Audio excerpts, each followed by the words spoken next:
The 59 Club, for me, represents a way of life, a place where your friends are, camaraderie within a group of people that enjoy basically the same thing.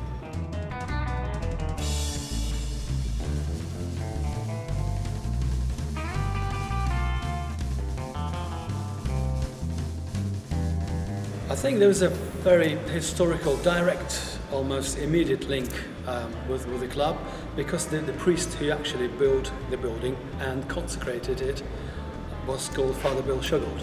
Bill was a lovely guy. He always had time for everybody.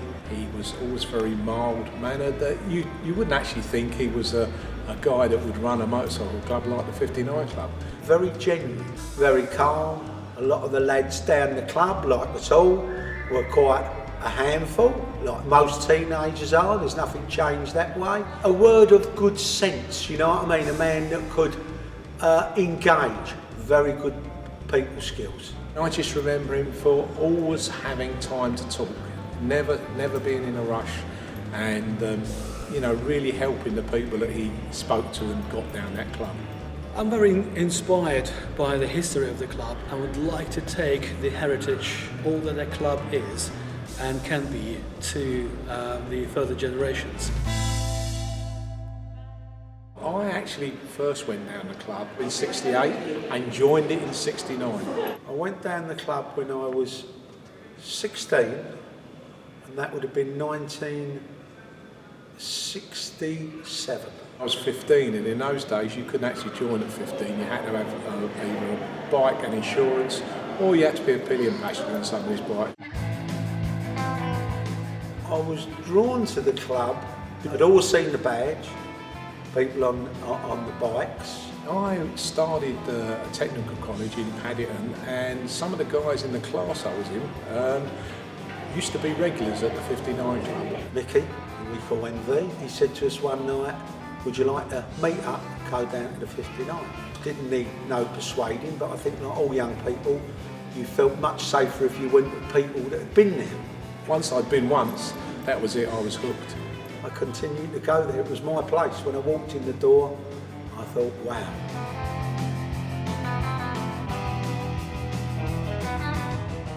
I've been running perhaps 17, 18 years.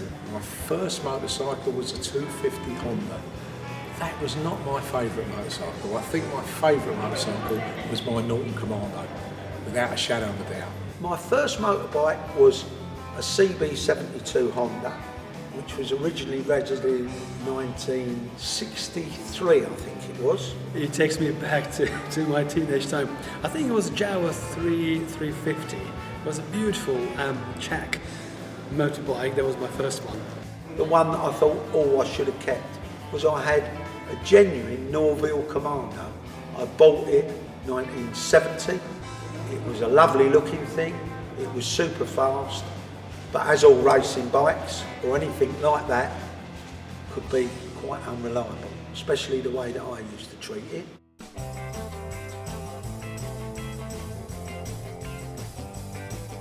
My early days were in the rocker period. It was 68, 69 was really the end of the rocker period at the club. But very much I was in a black leather jacket, second hand of course, because nobody could really afford new leather jackets in those days. There'd have been a lot of people wearing the gear, the jackets with the badges.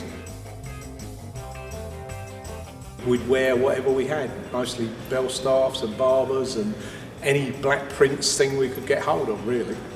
They'd have all worn the jackets, but some people like the jackets in the chains, the paintings on the back. Other people, not so much. But it was very much of that era. So when the club had a dance, it was a rock and roll band.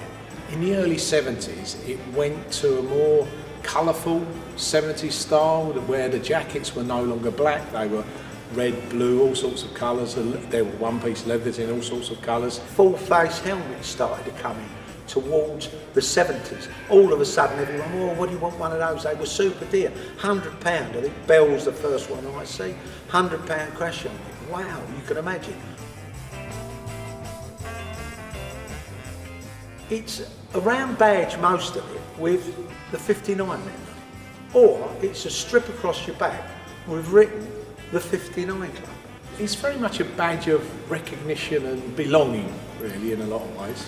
There's nothing on it, if you look at it, that says that it's a motorbike club. But everybody seems to know what it was all about. Oh, you remember the 59 Club, mate? Yeah, I've been down there, or my mates go down there, or I know somebody that's been down there. And most people are very proud when they've been a member of it, they've joined it as a young person, and it's part of their history. And probably, hopefully, that the club ethos has never changed too much. It remains with people.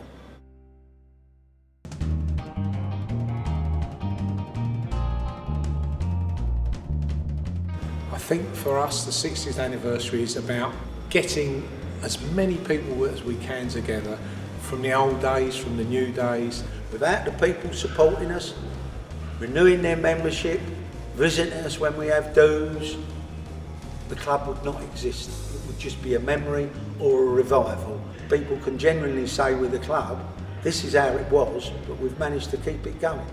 We would love to honour the memory of Father Bill Shergold and take the ethos of the club, the atmosphere, all the friendship and connections into the future. The club has kept going for these 60 years, which in itself is a pretty amazing feat.